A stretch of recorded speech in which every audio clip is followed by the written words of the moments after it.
The Olmec developed the oldest known materials science program in the Americas. It was running 3,500 years before Charles Goodyear was born. The Olmec didn't just discover that tree sap could bounce. They learned to control it. One recipe, 2 ingredients. Change the proportions, and you get 4 completely different materials. Each one built for a different job. And what they built those materials for was, in part, the Mesoamerican ball game, one of the oldest organized sports on the planet, and the reason rubber became worth engineering in the first place. Start with the raw material, because on its own it's useless. The Castilla elastica tree grows across the Gulf Coast lowlands of what's now Veracruz and Tabasco. Cut into the bark and it weeps a thin, white latex, technically a suspension of cis-1, or polyisoprene, the natural polymer that gives rubber its elastic properties. Let that latex dry on its own and you get something brittle and crumbly, a material that cracks under load and falls apart in sunlight.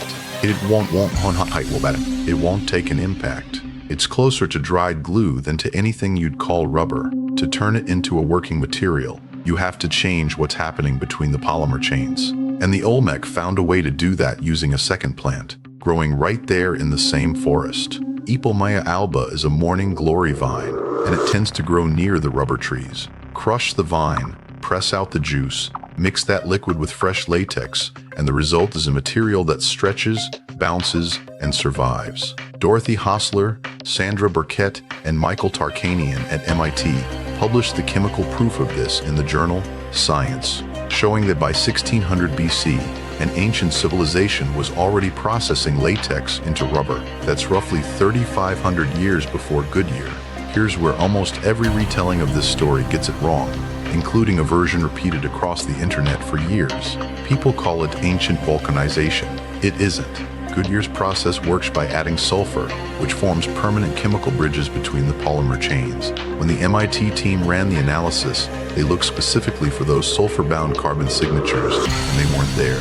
The X-ray analysis showed no significant sulfur content either. What the morning glory juice actually does is cleaner and stranger. It purifies the polymer component, stripping out what makes raw latex brittle, and organic compounds in the vine juice increase the strength and number of interactions between the chains. Same outcome, different chemistry. Calling it vulcanization is a shortcut that flattens what these people actually figured out. And what they figured out goes well past a single working recipe. Tarkanian and Hostler wanted to know whether the Olmec and the cultures that followed understood that the ratio mattered.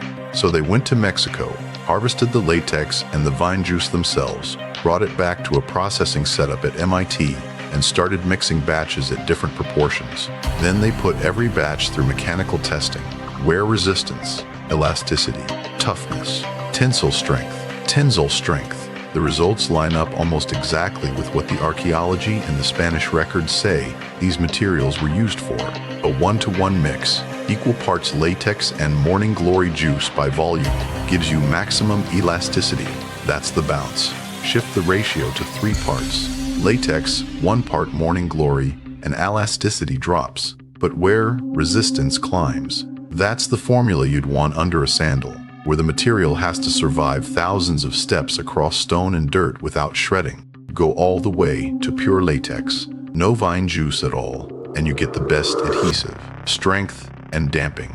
That's the material for binding a stone blade to a wooden shaft, where the joint has to absorb shock without letting go. One recipe, 3 settings, 3 different engineering problems solved by moving a single variable, and they weren't guessing at this in a vacuum. The physical evidence is sitting in museum collections.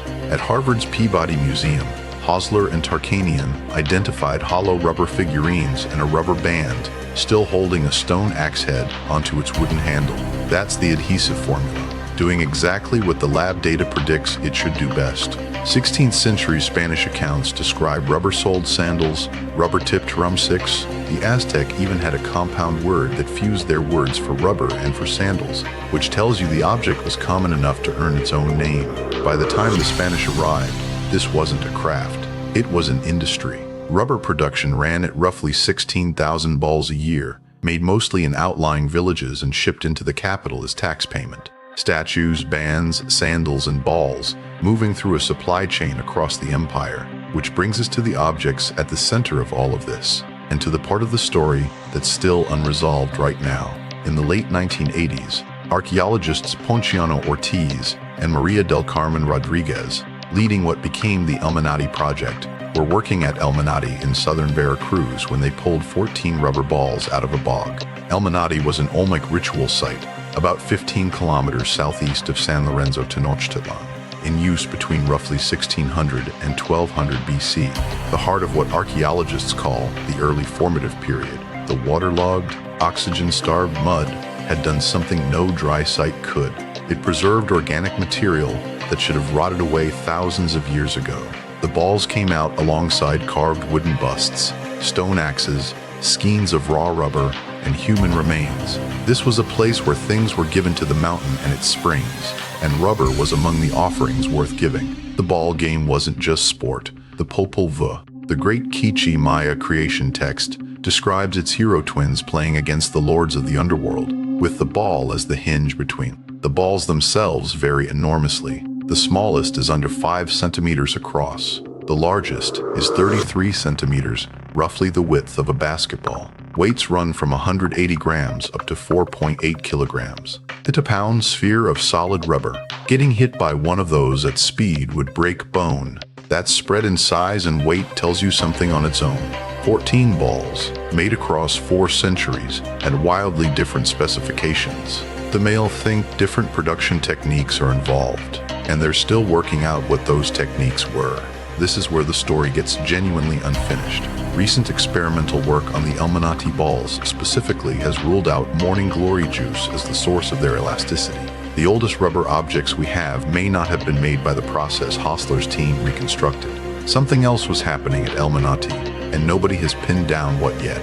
That doesn't undo the MIT work. The ratio experiments still explain the sandals, the bands, the later balls, and the Spanish accounts. What it means is that these people had more than one way to do this, and we've only reverse-engineered part of the toolkit. There's a lost process sitting inside those 14 objects that we haven't cracked. Meanwhile, the balls are running out of time. The bog kept them intact for 3,000 years by keeping oxygen away from them. The moment they came out of the mud, that protection ended and they started to degrade.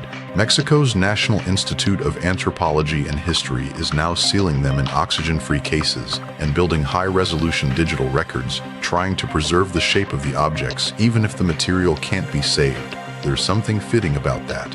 A civilization solved a materials problem using plant chemistry, and the modern solution to preserving their work is to take the oxygen back out of the room. And the game itself never fully disappeared. A version called Ulama is still played in Sinaloa today. Hip, forearm, and stick variants, using a solid rubber ball, descended in an unbroken line from the Mesoamerican ball game. The knowledge system that produced those balls has been running in some form for 3 millennia.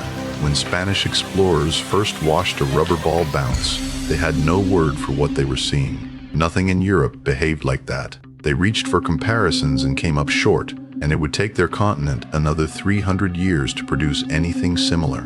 What they were looking at wasn't a curiosity. It was the visible end of a knowledge system that ran for 3 millennia, refined through generations of trial and error in the forests of Veracruz, built by people who understood that changing the proportions of 2 plants would change the behavior of the material that came out. They were the first polymer scientists on the planet, and we still haven't worked out everything they knew.